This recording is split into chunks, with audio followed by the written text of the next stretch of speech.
सर्वप्रथम भारतीय जनता पार्टी हा फक्त एक पक्ष नाही तर एखाद्यासाठी एक परिवार कसा बनू शकतो हे मी स्वतः अनुभवलं आहे.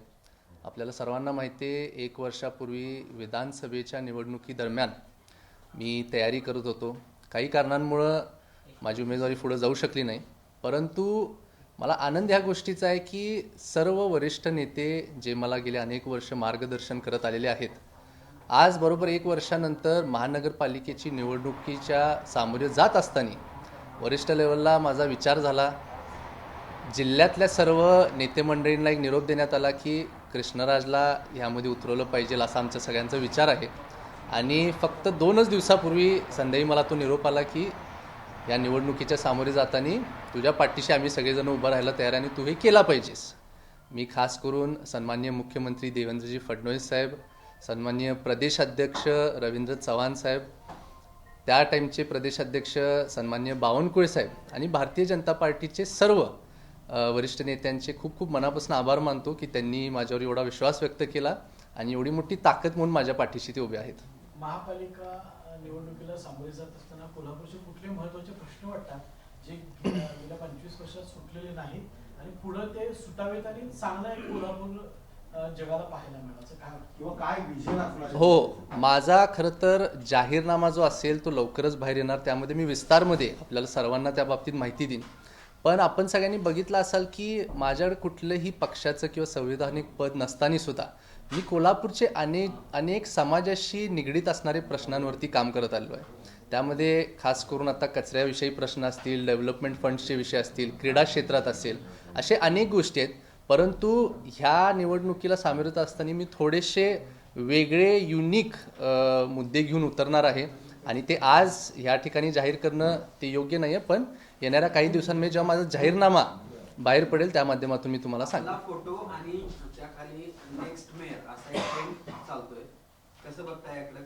काय काय नेमकं मी आपल्याला सगळ्यांना सांगू इच्छितो की मला काम करण्याची संधी मिळावी त्यासाठी मी मागचे 1-1.5 वर्ष झालं कार्यरत आहे.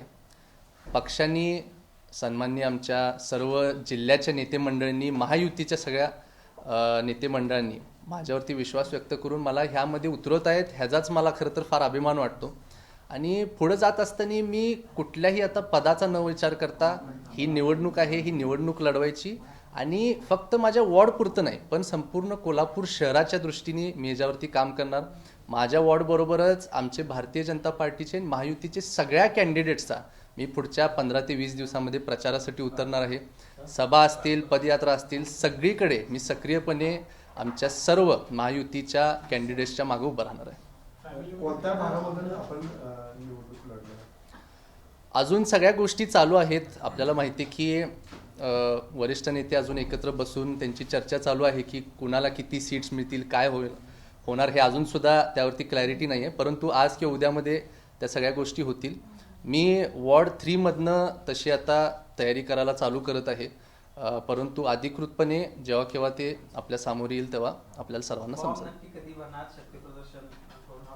अजून खरंच प्रामाणिकपणे सांगतो, अजून काहीच नाही. म्हणजे मी स्वतः काल रात्री लेट मुंबईवरून आलो, आत्ता सकाळी मी साहेबांशी भेटलो आहे आणि आजपासून त्या तयारीला आम्ही सगळे लागत आहे. 10 वर्षांनंतर खरं तर निवडणूक होती. अनेक इच्छुक आहेत, अनेक जुने नगरसेवक, माझे नगरसेवकांनी स्वप्न बोललेली आहेत.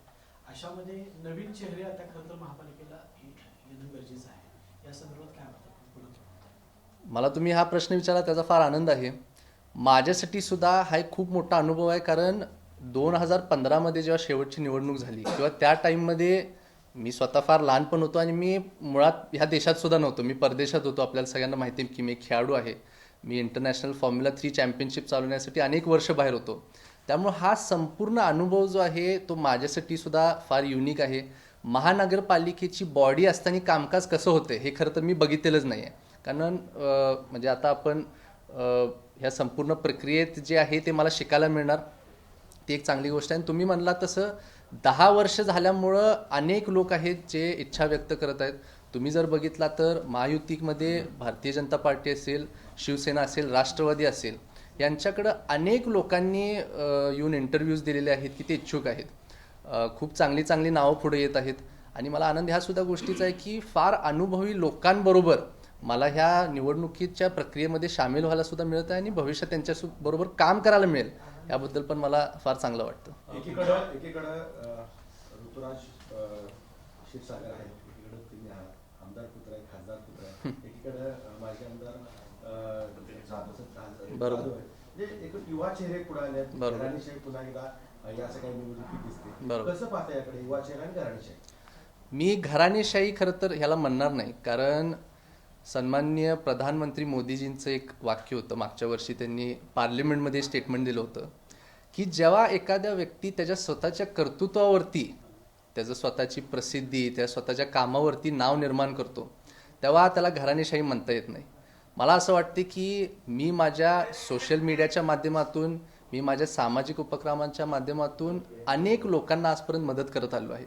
यामध्ये मला कुठल्याही कधी म्हणजे कुणाचं बॅकिंग किंवा काही नव्हतं. मी स्वतःच्या रेव्हेन्यूमधनं मी स्वतः जे काय आजपर्यंत मिळवत आलेलो आहे त्याच्या माध्यमातून लोकांना मदत करण्याचा प्रयत्न केला. आणि फक्त कोल्हापूर शहर, कोल्हापूर जिल्हा नाही, पण तुम्ही जर माझ्या सोशल मीडियावर जाऊन बघितलं तर मी संपूर्ण राज्यामध्ये ते करण्याचा प्रयत्न करतो. त्यामुळे मला असा एक स्वतःमध्ये विश्वास आहे की मी आजपर्यंत जे काय काम करत आलो आहे, लोकांना माझ्यामध्ये भरपूर मोठ्या प्रमाणात विश्वास आहे.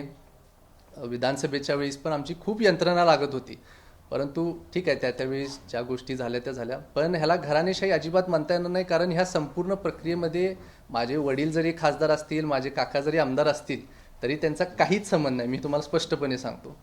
काल सुद्धा आम्ही मुंबईत असताना ते त्यांच्या कामासाठी तिथं गेले होते आणि मी माझ्या कामासाठी गेलो होतो. त्यामुळं लोकांनाही हे माहिती आहे. आणि जसं तुम्ही म्हणलात ते त्या बाबतीशी मी सहमत नाही की ही घराणेशाही बिलकुल नाही. पण माझ्याबरोबर ऋतुराज असतील, सत्यजित असतील, अनेक युवा चेहरे येत आहे, ही खूप चांगली गोष्ट आहे. कारण म्हणजे आपण म्हणतो ना की कन्व्हेन्शनल थिंकिंगपासून आता एक वेगळं काहीतरी आपल्याला इथून पुढे दिसणार. जेव्हा युवा पिढी मोठ्या प्रमाणात कुठल्याही क्षेत्रामध्ये सक्रिय होते तेव्हा ते नवीन विचार घेऊन येतात. आणि तेच युवकांची म्हणजे मला वाटते सगळ्यात मोठी ताकद आहे की नवीन विचार ते त्या क्षेत्रामध्ये काम करताना आणू शकतात. त्यामुळं चांगल्या पद्धतीने गोष्टी होतील इथून पुढे. तुम्ही ब्लॉगच्या माध्यमातून अनेक शहराचे प्रश्न मांडला, त्यानंतर 25 कोटीचा निधी सुद्धा आणला. त्या 25 कोटीच्या निधीवरून तुमचं आता उमेदवार म्हणून नाव समोर आल्यानंतर टीका केली जाते की हा निधी गेला होता. आता टीकाकारांना काय उत्तर द्या? निधीचे मला वाटतं जवळपास 95% कामं झालेली आहेत. फरक एवढाच आहे की त्याची उद्घाटनं मी त्या मोठ्या प्रमाणात केली नाही. माझ्याकडे संपूर्ण यादी सगळ्या 25 कोटीच्या कामांचे जे कामं संपलेत, मला वाटते जवळपास 5 ते 6% फक्त कामं उरली असतील. बाकी सगळी कामं झालेली आहेत. महानगरपालिकेकडनं तुम्हाला संपूर्ण पुरावा घेऊन मी त्या बाबतीत देऊ शकतोय. आणि आपल्या माध्यमातून मी एवढं सुद्धा विनंती करेन की या संपूर्ण प्रक्रियेमध्ये एक नेगेटिव्ह नरेटिव्ह तयार करण्याचा भरपूर प्रयत्न होणार, पण मला त्या गोष्टीची अजिबात चिंता नाही, कारण लोकांपर्यंत माझं काम पोचलेलं आहे. लोकांना माझ्यावरती विश्वास आहे. काँग्रेसकडून कोल्हापूर कसं तुम्ही म्हणशील तसं अशी एक टॅगलाईन त्या निवडणुकीच्या निमित्तानं पुढे आहे. आपल्याकडून काय, कारण आपण सोशल मीडियामध्ये जास्त सक्रिय आहात, याला कसं उत्तर दिलं जाणार आहे? आम्हाला त्यांना उत्तर देण्याची काही आवश्यकता नाही. आम्ही आमचं टॅगलाईन घेऊन येणार आणि ते सुद्धा मी जसं सांगितलं, पुढच्या 2 दिवसात जेव्हा आमचा जाहीरनामा येईल त्यावेळी सगळेच गोष्टीची प्रसिद्धी आम्ही करू. Okay, yes, thank you very much.